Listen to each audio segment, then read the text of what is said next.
ain't got it. Broke. We ain't got it. Don't spend no money. Ain't got no clothes. Ain't got no cars. Ain't got no hoes. We broke. Ladies and gentlemen. You're now listening. 1, 2. Broke. We broke. And we're back. Check. Nyato check out. My settings. My runnings. Is it working? It looks like it. Excellent. I'm getting squiggly lines and the like from the waveform. Pattern representation. Thingamajig bob. Bidil. Boop. So I think basically at this point we can say Oti Property. Two Broke Twimbos are back once again. My name is Danny That Guy, aka Denias, aka The Only Guy, aka Your Girlfriend Probably Pities Me, aka Danny Moore. When you look at my body weight, it's more like Danny Less. That's right. And he's here with one and only, the irrefutable, the unmistakable, most surely will be honorable, could very well be doctorable, Phil Chard, aka Flame Floss, the big boss, baby, aka Pizza P. aka Sexington Glovu, aka Shamari Tengero Drink, and of course, DJ Mkarat, spinning on the ones and twos, possibly the threes if you pay me well. Right, at this point, we have a new episode. Mm-hmm. We want to keep the streets fed. Because we know you miss us very much. I understand it's a long time for a full week to go by without having your fix. But you know, sometimes it's you have to appreciate things by waiting for them. It's a true fact. Is that what your girlfriend keeps telling you? If only I had one. Why are you so pathetic, though? Look, We need to analyze where did we go wrong with you, Dan? Where? what do you mean? Everything's right. Life is going along swimmingly for me. it? Yes. Why is there shame on your lips? That's what I do right now. Like you got a lot of Hunger, my man, hunger. yeah. The living with Dan is the biggest mistake I've made in my life. Anyway, well, we're back again, and obviously we've got another episode from South Africa. As you guys are well aware, Dan does not own a passport, nor does he ever plan to. So I had a little interview with a guy, a Zimbabwean actually, doing big things out there in South Africa. You know, he's trying to make his way into the industry. He's worked on a few chart-topping hits. He's part of Anashe Media. For those that know, that's Brian Soko's imprint, if you will. Pause. We're out here talking about Brian Soko's imprint. Sorry, go ahead. I said imprint, not dick print, you idiot. What's wrong with you? Anyway, yeah, he's out there doing big things. How old are you, Dad? Damn it. Okay, I thought you said we're moving away from toilet humor. I'm moving away from toilet humor. I really am.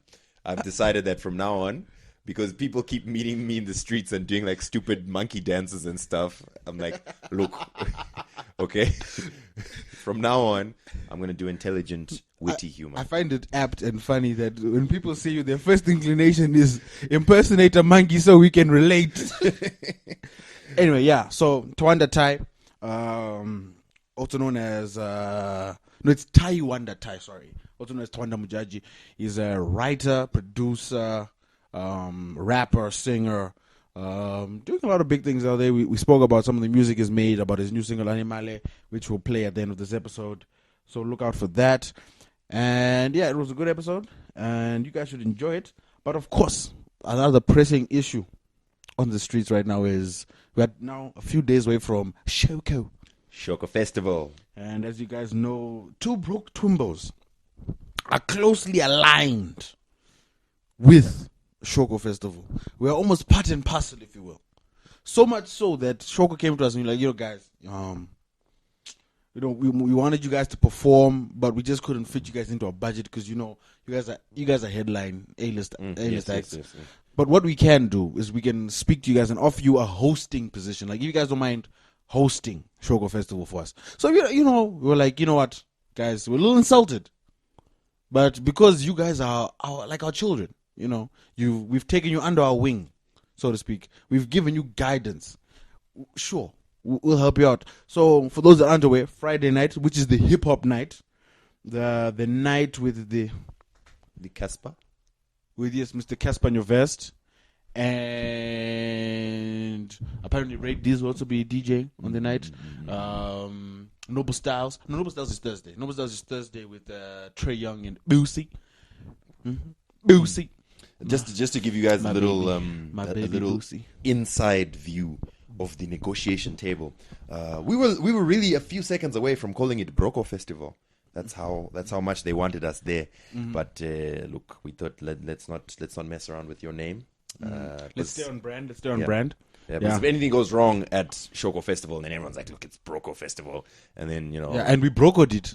yeah, so it's just so we ended up agreeing like, look, it's fine. You know what? We'll host on the Friday night. We'll hang out with Refilwe. Casper in your vest. Yeah, Riffy, as I call him, Riffy. Yeah. And so that's pretty much it. So come through Shoko Festival. Please bring various rotting fruits and vegetables to hurl at us at the stage as we are hosting that particular evening.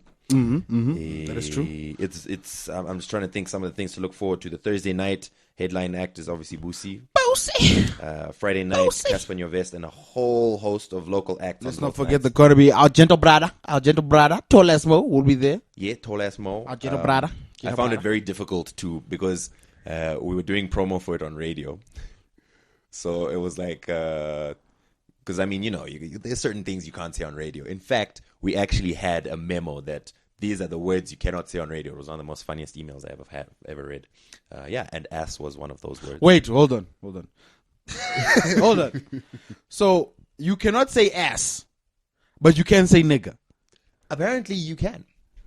It's weird like that. Really? So okay. Let's say for example, our homie Candace is reporting the news. Yes.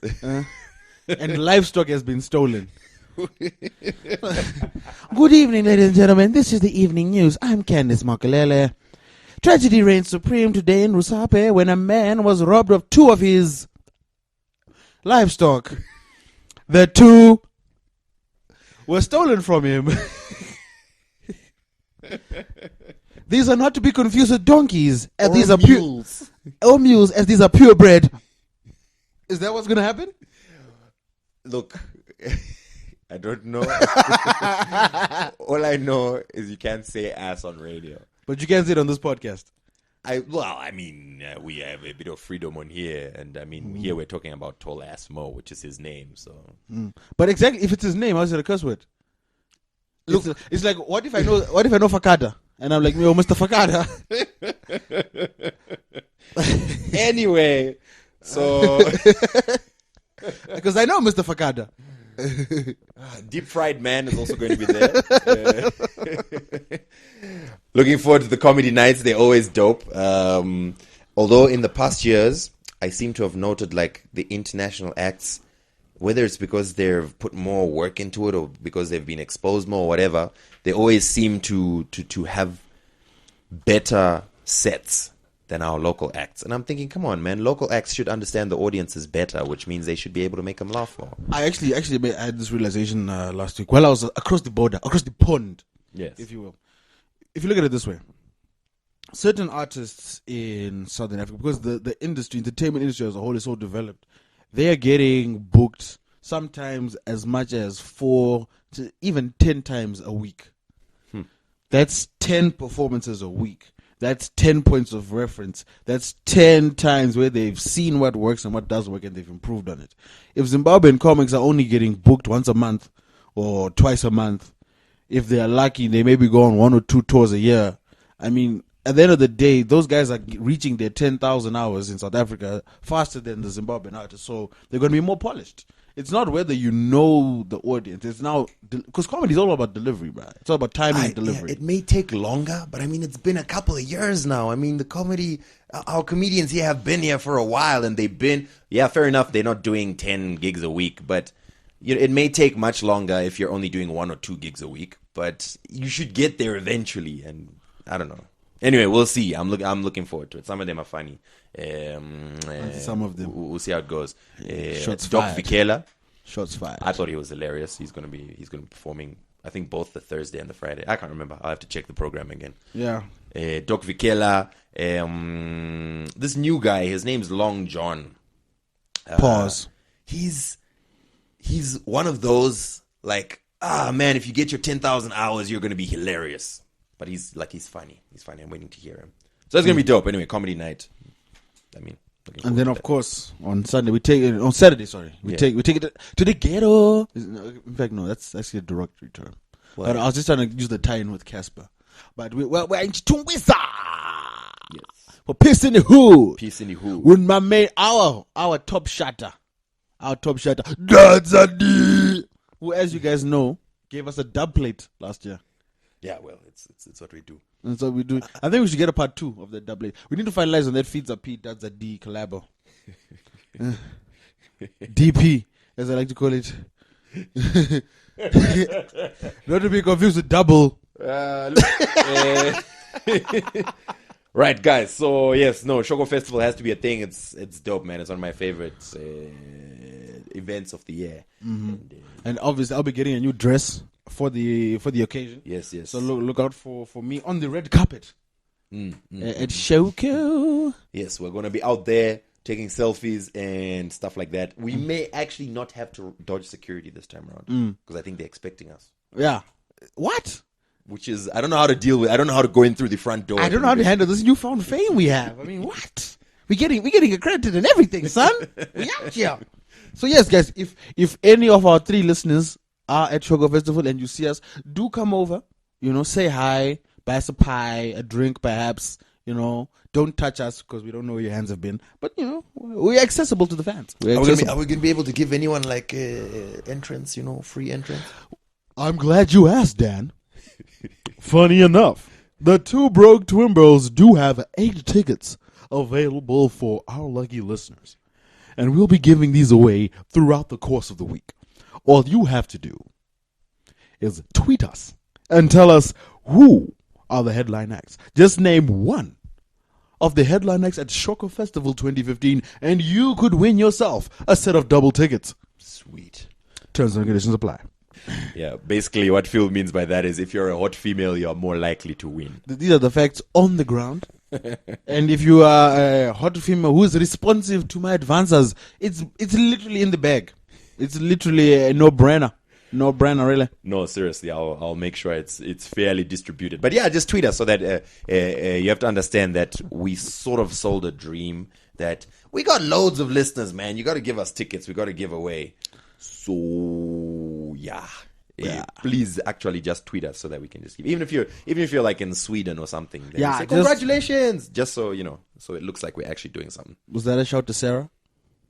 Shout out to you, Sarah. It was really it was very coincidental. You see, that's how expensive our fan base is. We actually know where every single one of you are. Anyway, let's get on to the episode. Thaiwanda Thai, and we'll check with you shortly. It's your boy Full Child, aka Flynn Floss, the Big Boss, aka Feeds Up Pete. aka Sexton Lovo, Shamari Dingero Drink, and of course DJ Mukaradi out here in these Johannesburg streets, mingling with some of the nation's finest artists.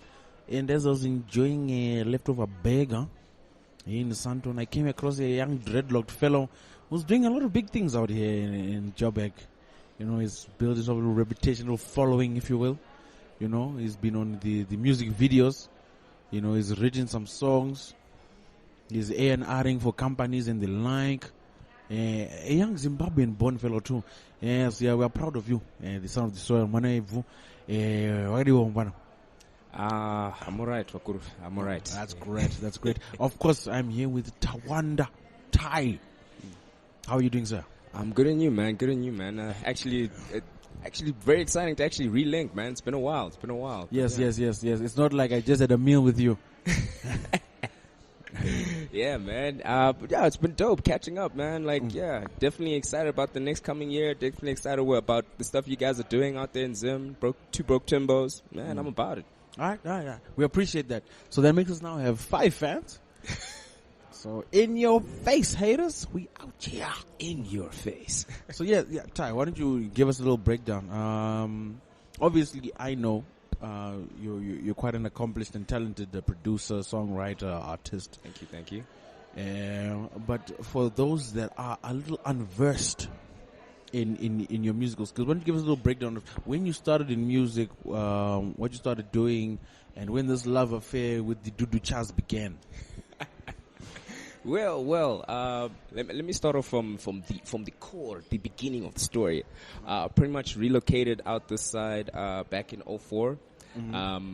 After starting up with Beat Street, which is a dance crew back in Zim, and then I moved this side and joined another dance crew called Clinch Crew. All right. And then pretty much from there, we pretty much pioneered hip hop and dance for at least this is our 10th year running. Hosting events like Master of Rhythm and the like, and pretty much from there, I used to edit the music, I used to cut, choreograph, do all that stuff. So I was like, hey man, I like this music thing. Let me see what it's about. Plus, I had a background in choir and all that kind of stuff, so it was a sensible transition. So from there, started producing for myself, writing music, singing. And yeah, a couple years later, a couple releases and a couple singles. I'm here now. Still growing the brand and pushing the boundaries of music. All right. Okay. I think first things first. This isn't a radio interview, so I'm not gonna time limit. You know, there's no producer like guys. Let's move it along. Let's move it along here. Why don't you give us an in-depth breakdown? When did you start dancing? What led you to dance in the first place? And before you moved here to South Africa, what type of events were you guys doing in Zim? And then when you came here? Oh, well, before I moved here, I was working with Farai Chingoka, who was also one of the lead members of Beat Street. And literally, how it even started was that he handed me a tape of this guy called Mr. Wiggles. Most Zim guys who actually bop know about Mr. Wiggles. He sounds like a pedophile. Yeah, I wasn't a fan of the name either, but yeah. So then, pretty much from there, we started growing this movement in terms of the whole dancing thing. We had to put more and more people get involved, more and more people get interested. So when I transitioned to SA and I saw a couple of guys also looking to do the same thing, we linked up and literally started from just doing a couple shows here and there. Then we started doing like matric dance after parties, and then just word got out.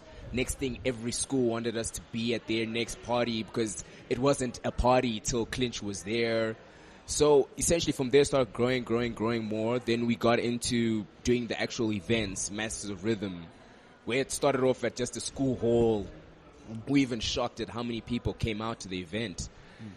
We were like blown away. So then from there we were like, okay, we actually see that this thing can actually grow into something big. So we started investing more into it, spending more time actually promoting it, getting it bigger venues, because the demand just getting more and more. And throughout this whole process, that's where I really started discovering my passion for music. Because then I had a couple of friends who were with me in high school who were like, yo man, well I rap, and another homie actually produced, and another homie wrote. So we all just kind of used to kick it and then throw ideas between ourselves. And then from there, as I said, cutting up the music, then I was like, hey man, all these guys are always just bringing the rap beats. Why don't they bring beats that I can sing on? So I was like, hey, why don't I make my own? Started making my own productions, learning piano, did a bit of vocal training here and there, and literally grew myself, and then started bringing in the dancing history with the whole singing and the whole production thing. So that became its own element. And then from there, it was starting to push out the releases. It was the first mixtape which I did called Bangers and Mashups, which I dropped, which is just a bunch of mashups of my favorite songs and how I would have liked to have heard them. So pretty much from there, started dropping more and more projects, and then eventually, as the sound started developing, started getting into the right hands. At some point, I had an awesome break that happened last year where one of my songs, Animale, ended up in, well, not ended up, but DJ Snake got his hands on it, and he was just like, yo, dude, I really like the song. I thought he was joking at first, because I got the opportunity to meet him when he came down once, and when he played it, when he told me that he played it, I was like, ha, really funny joke, guy. Ha, really funny. Then he was like, no, I actually dropped it in Vegas for my Snake and Friends set. I was just like, whoa, that's insane. So from there, then I ended up linking up with one of my good friends, Brian Soko, who, as most know, produced Drunken Love for Beyonce, and a number of other hits. Actually makes my hit spin. He hit me up. Well, I hit him up, and then we started talking, and then pretty much from there, started working on different projects. He actually really liked a lot of my music, so from there it just grew a relationship, and since then we've been working together. And then as of last year, I was part of A&Ring Casper Nyovet's Pumagim, which we were surprised, like, and shocked at. I had an idea like it was going to do something, but the numbers that it did was mind-blowing for us. So that was a great experience. And then again this year we just worked on Chad the Don's EFT, and that's also doing great numbers. So for me, it's been an amazing couple of years. Great experiences, getting to tour.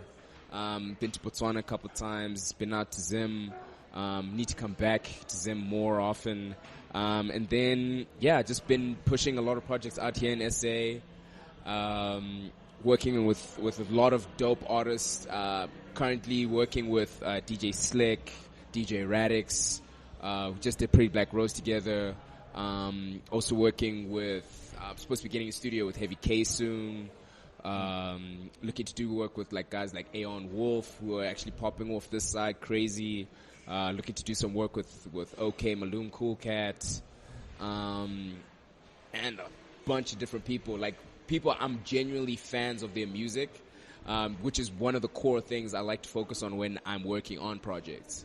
Which is I have to be a fan of it first for it to make sense for me. So, that's been pretty much the passion, pushing a lot of fusion music, as in I take a lot of influences from the likes of trap, EDM, to house, to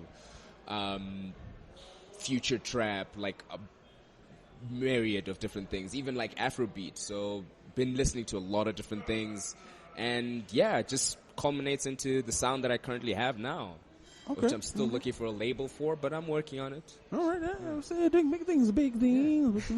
All right. So, okay, most importantly, when you guys were dancing, what type of dance was you guys? Were you guys bopping? Were you ticking? Were you breaking?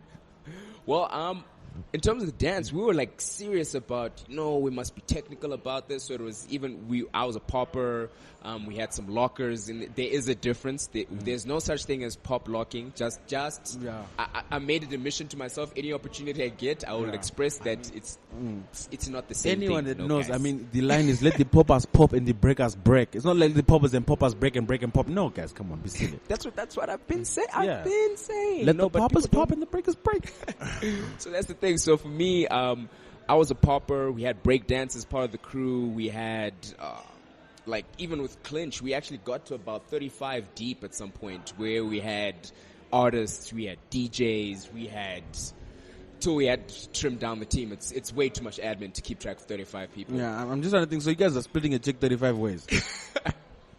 That was initially what was happening, but we grew to such a point where essentially everybody was being paid for their own contribution, as in the artists for being artists were there, as in the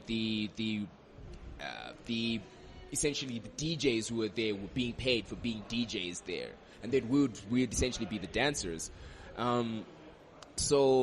It's actually very weird to actually watch where the industry's gone now, since we were as Clinch, where we were the ones who gave the AKAs and the El Titos and the KOs opportunities to perform at Massive Rhythm. These are controversial statements. These are controversial statements. That is a controversial statement. Controversial statement. But it is what it is, and I can definitely say that the guys, if they were to deny it, they know themselves their truths. But for us, we're always about trying to push the hip hop movement forward, as in really creating something substantial where essentially people can make careers out of it. Because that was the whole thing when we started. When You Got Served dropped, When you got served dropped, it was a whole other story, man. So from there, we were like, no, we want to actually make this into a viable career option. So it was about talking to the right people, making sure people got paid, even talking to parents. Like, there was a strict policy, like, if you weren't passing at school, you weren't allowed to dance. So we had very strict standards and rules and regulations. So all of that culminated into essentially what you see now, what's happening in the industry. With essentially, like, there was no hype around artists like that back then. It was all about the dancers and who the dancers were rolling with. And then when the transition for artists really came was, I'd say, was when Josie probably linked up with the Reps, and then we were actually with Squatter Camp.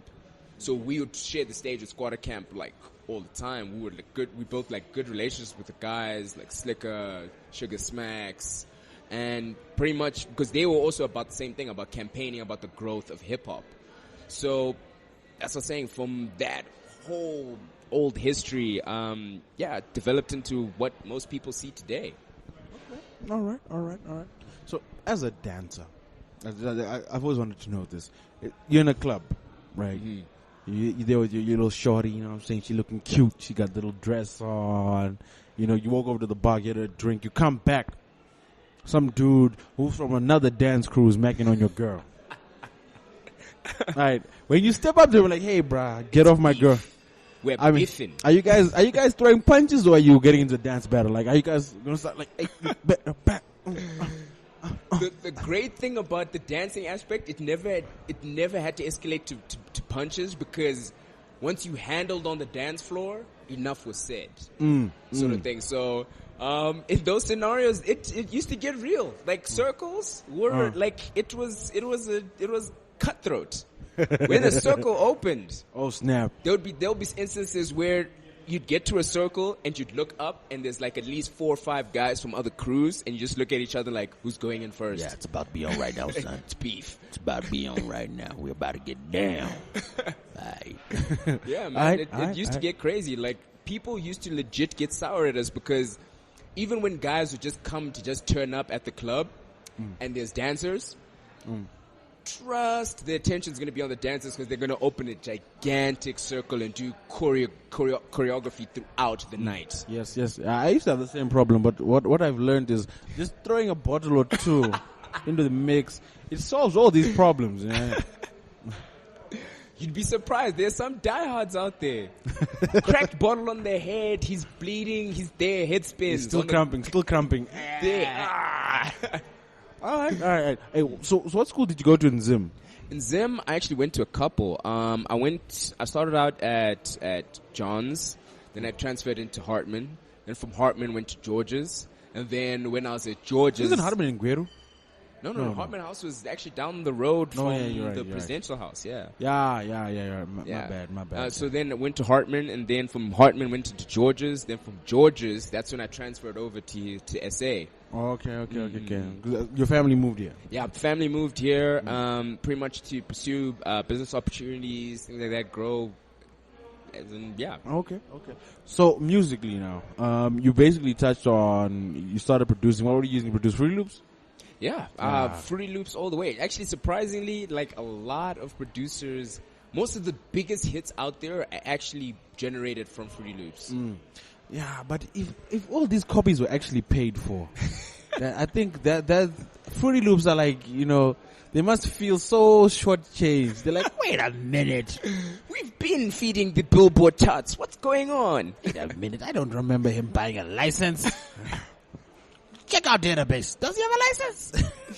Hey, all I'm saying is, man, Fruity Loops has been, I would say, essential in terms of, for me personally, being able to creatively express myself and actually make the music that I've been wanting, because of just its flexibility. Yeah. And that's why even, like, for instance, Brian uses it, Mike Will uses it, like, big names out there. Notice how he's referring to all these guys at first. Just Brian, Brian Soko, I know him. Mike Will, I don't need to finish his name. Mike Will made it. Yes, him too. All right. I'm just putting it out there. I'm not name dropping or nothing. I'm just saying. All right. So when did Clint's crew, sorry, obviously it came to an end because you aren't in Clint's crew now. When did the demise or the breakup in that group happen? Well, it wasn't necessarily. I wouldn't say it was a demise. It was more of the thing when you're a pioneer. You can only be a pioneer for so long before you have to grow beyond it. So it's not like we've necessarily disappeared. It's just that we're now in different places. For instance, my boy Junior is behind choreographing the Mamas.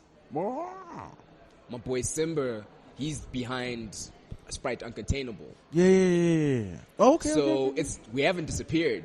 We're just moved into different roles. And even for me, as in, I'm one who said, you know what, I want to collaborate. I want to further push music and dancing into a visual space and into that performance space where it really should be, as in to compete with the Chris Browns, to compete with the Ushers, compete with the Omarions out there. So that is my goal. So essentially we've all moved into different roles that are still essentially influential to the growth of music and hip hop in the industry.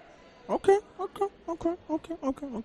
So most notably, well, you first popped onto my radar when you were doing a loop project. Yeah. Whatever became of a loop?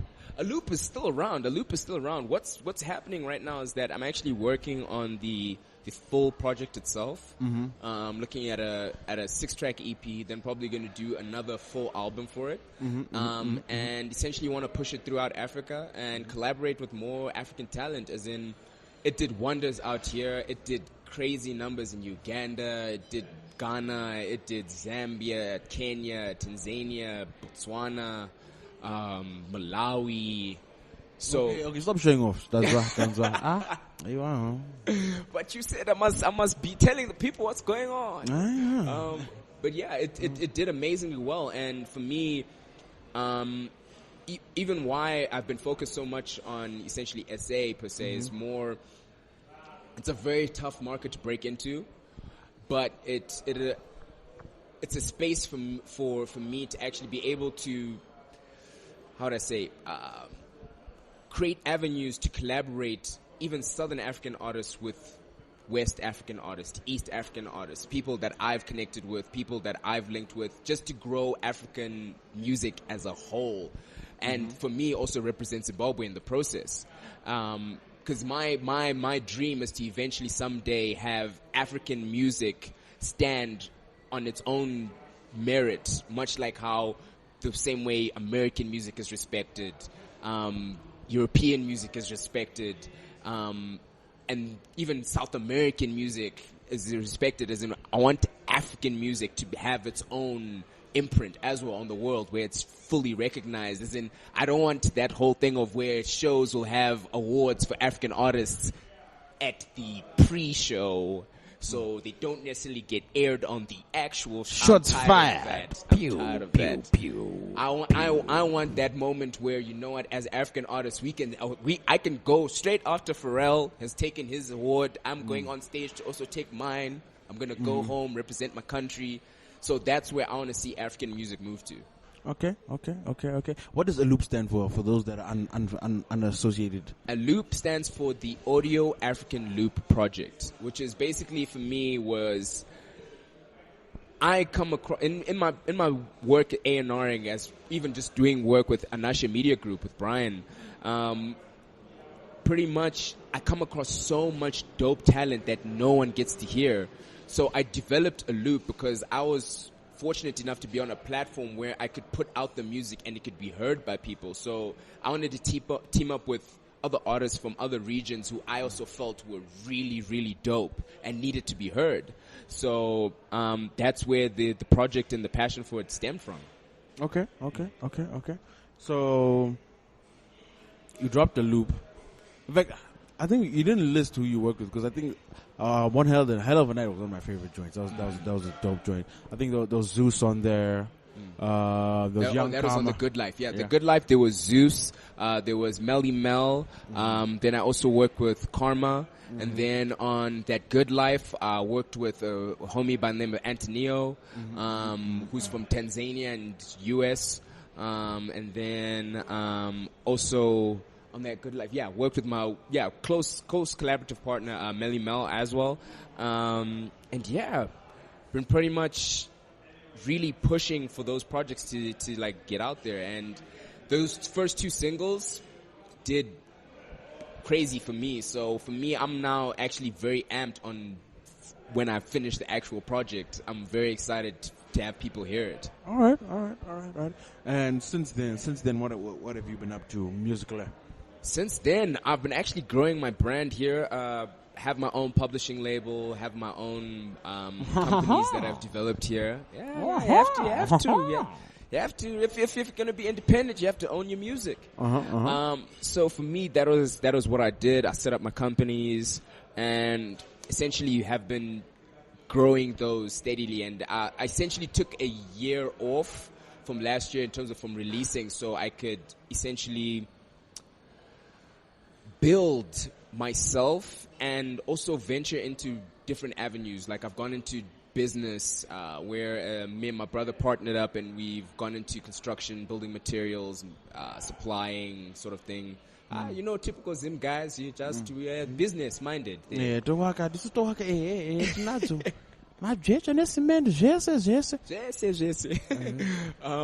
So even from there, also took over the family business in terms of the flooring company. So we do flooring, like decking, tiles, like the whole steez.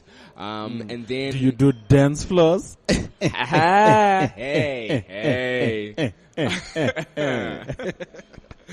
So I was just like, hey man, I would like to cut costs, so I can build my own studios. Yeah. From there, built the businesses, and essentially that's why this year I decided to step back into music again, and then I worked with DJ Radix, did Pretty Black Rose, worked with .com, Stilo Magolide. Also, what did you do with .com and Stilo Magolide? Yeah. What did you do? That was on Pretty Black Rose. Yeah, that was on Pretty Black Rose. You need to explain these things because you're just throwing out my. The fans need to get a clear picture painted for them. You know. Well, okay. Well, the story behind Pretty Black Rose actually goes like this. So, pretty much, I've been working on a couple projects and my EP, and then I linked up with this up and coming DJ by the name of DJ Radix.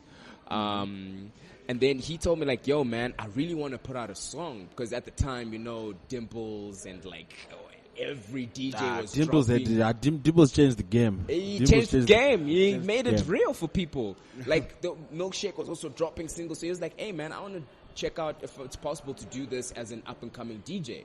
So I was like, alright man, so what do you have in mind? He's just like, yo dude, I want to get a song. All I have in my head right now is the phrase Pretty Black Rose. And I was like, I actually like that. So I went into my zone. Most people who've worked with me know once I get into my headphones, you'll wait. But when I'm done, you'll be like, yeah, we understand. So pretty much disappeared into my headphones, wrote the hook, came up with the concept of the actual Pretty Black Rose, because most people misunderstand that it's about just a pretty black girl. No.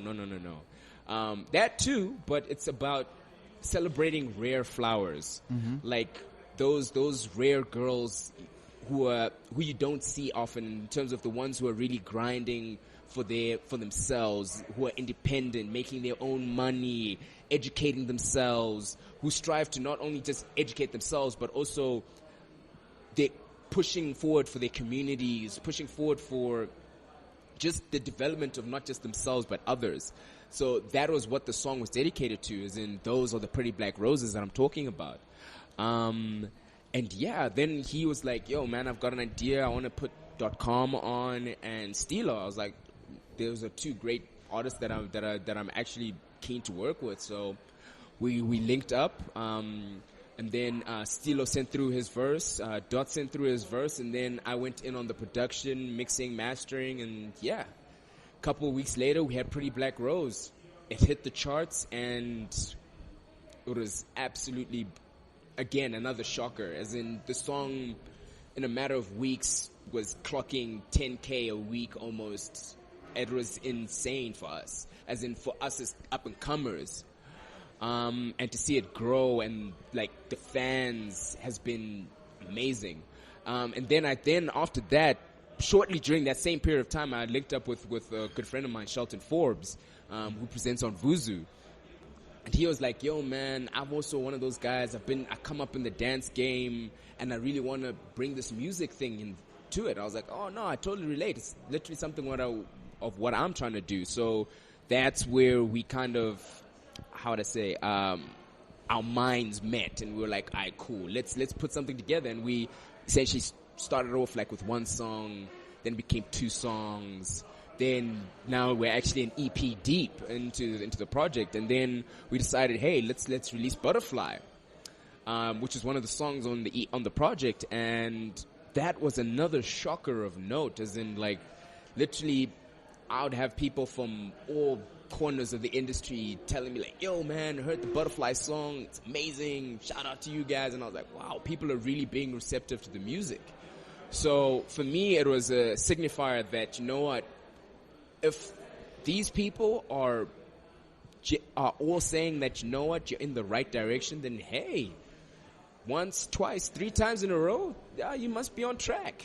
So that's where for me now, I'm definitely very excited about the future and possibilities, and got a lot more projects in the works, working on my EP, working on the follow-up to Bangers and Mashups 2, now working on Bangers and Mashups 3, and yeah, many more collaborations coming, many more features coming, and yeah, just spreading the music out there.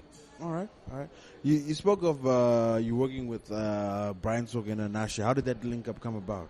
Well, with Brian Soka and the Nasha thing, literally, I actually linked up with Brian through another good friend, T. Collar.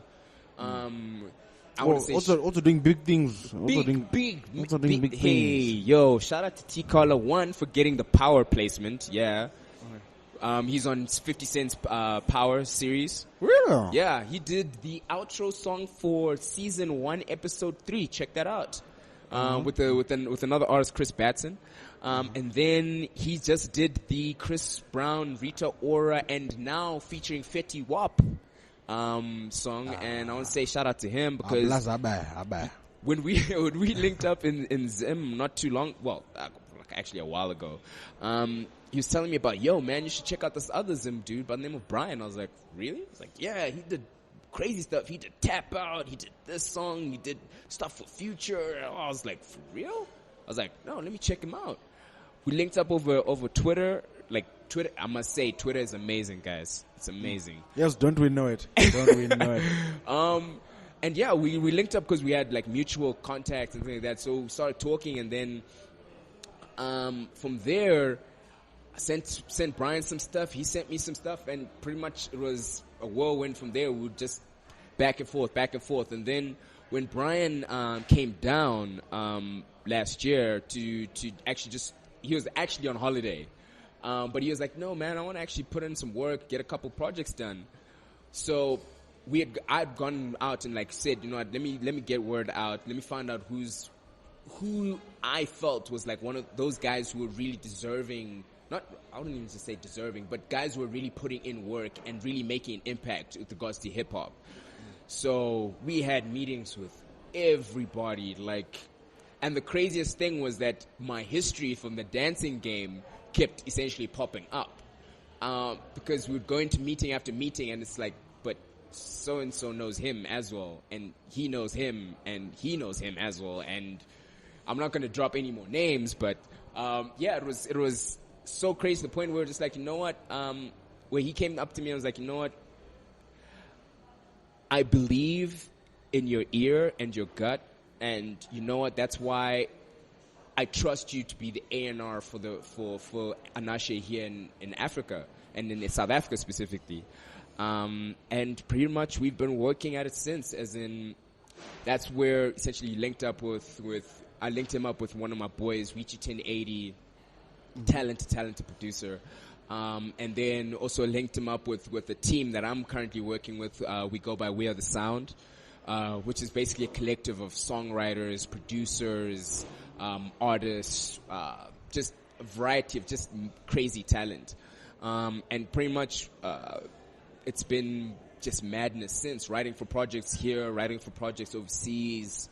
So it's, when I say there's a lot about to happen, there's a lot about to happen. All right.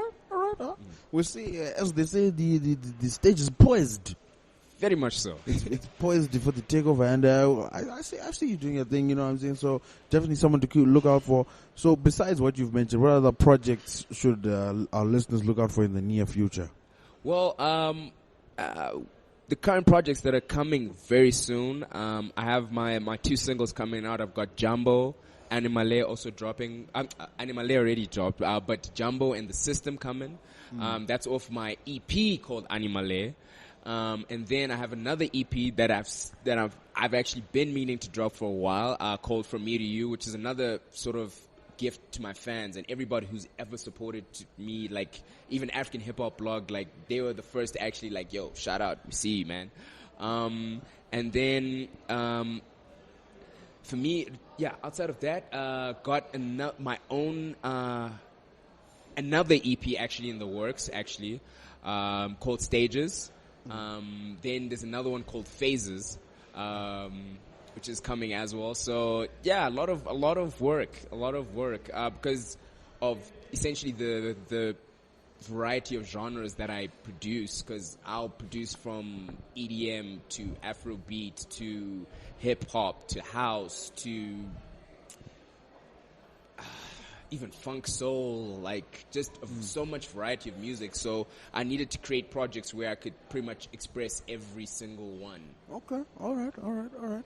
So you just mentioned 3 EPs. You said there were Stages, There's Animale and Phases. Yeah. Phases, Lasers, Blazers, Races, Tasers. Do all of them have a specific genre, or what's the theme behind each project? Well, each project, for instance, Stages is more of a personal project for me.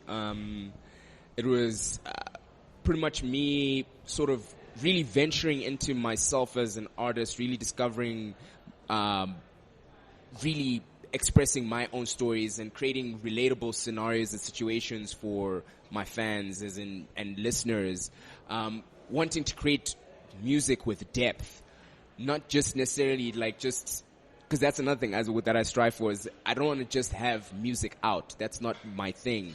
I want to have my music have a meaning, have a purpose. Because I take the responsibility of being an artist very seriously, in the sense of most people just say, hey man, I want to do this because of girls, man. I want the girls and the money and the fame. I feel like you're throwing shots at me. No. Because, because we all know if there's one thing women love, it's a podcaster. Like, oh my God, this man's got a podcast. And it's a podcast. Oh my God, let me throw my panties at you. Woo! Yeah. No, hey man, to each his own. To each his own. I'm not necessarily judging. I'm saying for me personally, I was one of those guys who was like, you know what? If my name was to ever go down in history for anything, was to be at least someone who contributed substance to other people's lives. That's right. So for me, it was about every song, even with like songs like Pretty Black Rose and Butterfly, like the meanings aren't just about, no, it's just that pretty girl, no. It's about, as I said, Pretty Black Rose, those rare flowers. And with Butterfly, it was about girls who've gone through that process of essentially going through that caterpillar phase and then becoming the butterfly, as in dealing with crap and... Yeah, she was an ugly teenager with braces and pimples and stuff. And then all beat up. Then all of a sudden now she's got the body and you're like, hey girl, she's got the job, she's got everything's working for her, she's got the heels, Yeah, like I know I ignored you in high school, but what are you saying now? What are you saying? Can we talk just a little bit? Just talk to me, girl. Yeah, it's dedicated to literally those girls who went through that phase of like things were tough, and then they hit that point where they were the ones who were responsible for changing their own lives. So that's what that Butterfly is, and that's why when I wrote the song, I was talking about how the girl has me in a haze, because essentially that I want to project the type of woman I want as a young African man, as in those are the women I strive to find and I strive to encourage. So that's essentially where those songs came from. So even with the songs I write for myself, even this next one coming up called Jumbo, the concept behind Jumbo is basically I believe firmly in being one to strive for excellence. Whether you are sweeping toilets, if you are a waiter or what, if you are in high power CEO, what, being a Jumbo is someone who is striving for the betterment of not just themselves but everyone around them, has a mentality of doing better. Just be better. Just don't settle on, you know what, things are okay now, so I can stop. No, there's no stopping. You have to strive continuously because that's the only way legacies are built. That's the only way history is made. So, as they say, history is written by the winners. So if you stop halfway through the race, wait a minute, you are not a winner. So you have to keep pushing. And that's what I'm talking about in terms of with Jumbo. It's that essence of to be Jumbo, you have to be that guy who they see like, yo, that guy is pushing. That guy has not stopped. He's chasing down his passion. That's right. Okay. We'll see. All right. Well, it definitely looks promising. For you, Ty. We shall check in with you in a few short months or whenever next I can jump the border. And so just tell listeners, where can they get hold of you on the social media, on the interwebs, where you're available? Well, it's pretty simple. It's Thaiwanda Thai. It's ThaiWanda, then THAI again, like Thailand. Very simple. And pretty much if you Google it, you will find pretty much everything. I am on SoundCloud, Twitter, Instagram, Facebook, Tumblr. What else? Even MySpace. Really? Yeah, you're out here. Because I want to make sure that I'm accessible from every single possible avenue. So yeah, feel free to chat with me on Twitter. Feel free to hit me up on Instagram, like, SoundCloud, YouTube as well, Vimeo. So I'm out there. So yeah. All right. Dope. All right, guys, and you already know where to get hold of us. It's twobroke.com, Facebook, Two Broke Twimbos, SoundCloud, iTunes, Stitcher, TuneIn, wherever RSS feeds are available. And we are continuing our fund to help get Dan a passport. So please don't forget to send your PayPal donations to donate at twobroke.twimbos.com. That is donate at twobroke.twimbos.com to help Dan get a passport. Please, guys, we need your support. It's serious. It's a thing, guys. No, you must go and support Dan. Yeah, it must happen. Being broke is tough out here, guys. It's but it's the legacy. It's the Two Broke Twimbos. I mean, if anything, we stay on brand. You know what I'm saying? We'll never be accused of going off brand. You know what I mean? Everything is branding. Yeah, everything is branding. We're true. By the way, also got a degree in branding and advertising. So I'm just putting it out there. I must represent as an educated Zimbabwean man.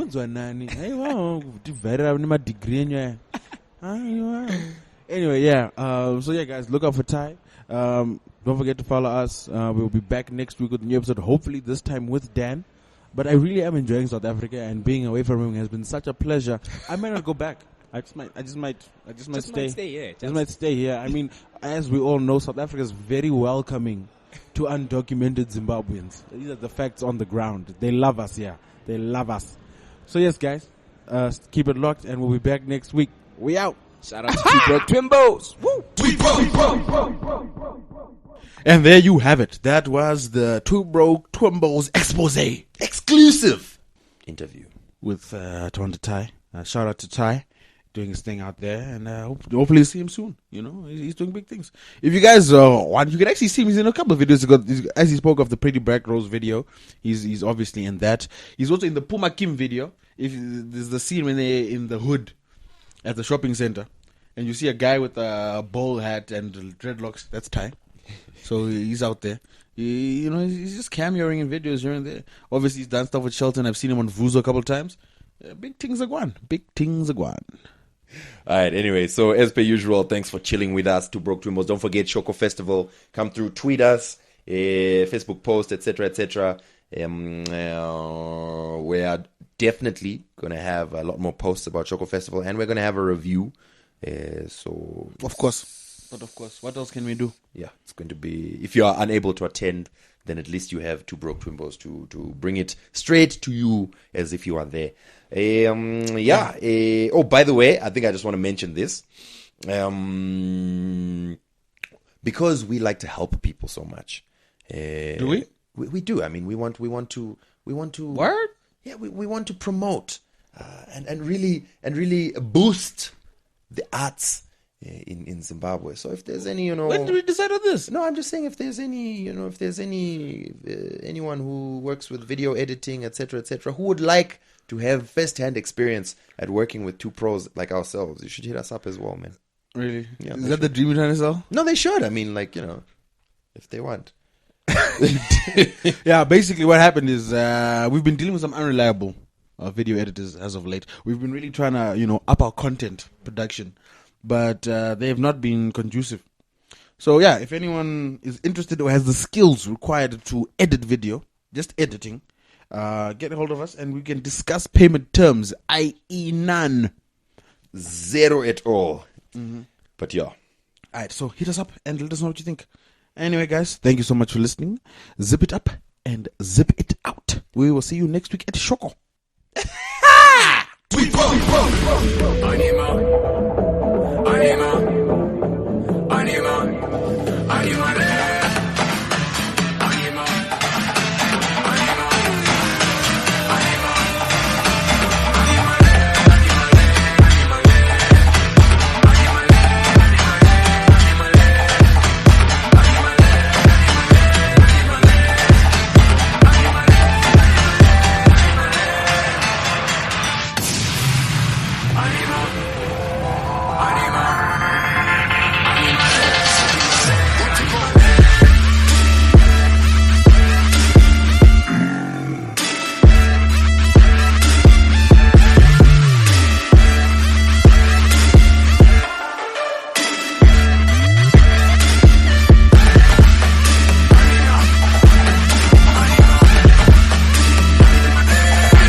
I can feel it deep down in my soul, oh yeah.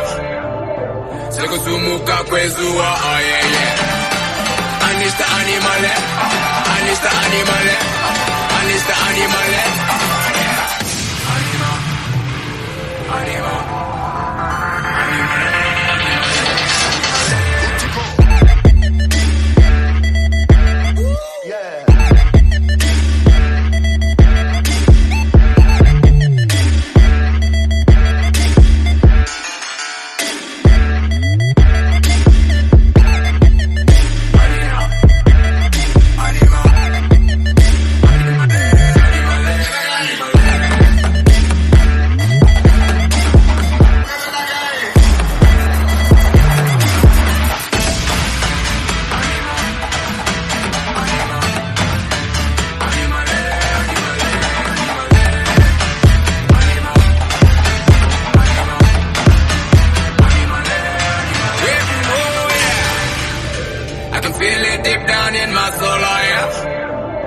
Sekusumuka kwezuwa, oh yeah, yeah. Unleash the animal, unleash the animal, unleash the animal.